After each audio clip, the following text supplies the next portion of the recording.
क्या मनुष्य की आत्मा जानवरों में भी जाती है?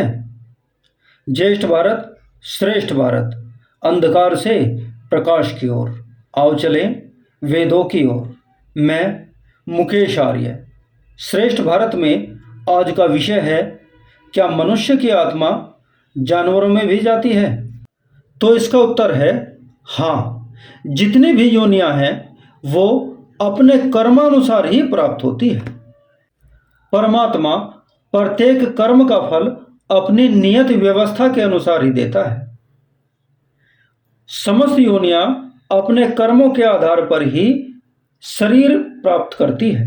जीव समस्त योनियों में आता जाता है।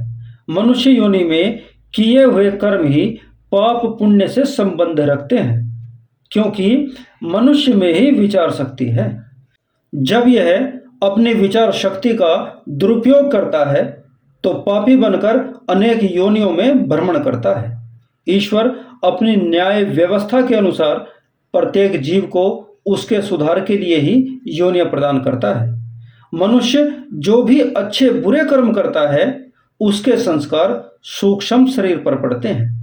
यही अच्छे बुरे संस्कार उसे उत्कृष्ट और निकृष्ट योनियां प्राप्त कराते हैं। जो जीव मनुष्य शरीर में रहकर जिस तरह के कर्म करेगा उसी कर्म के आधार पर उसे वैसी ही योनियां प्रदान कर दी जाएंगी।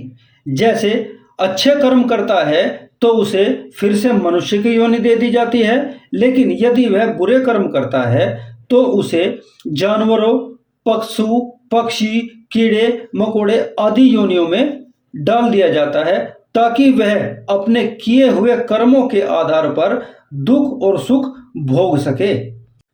मनुष्य जीवन में किए हुए संस्कार जो उसके सूक्ष्म शरीर पर पड़े हैं उन्हीं के आधार पर वह अच्छे और बुरे संस्कारों के आधार पर उत्कृष्ट और निकृष्ट योनियां प्राप्त करता है।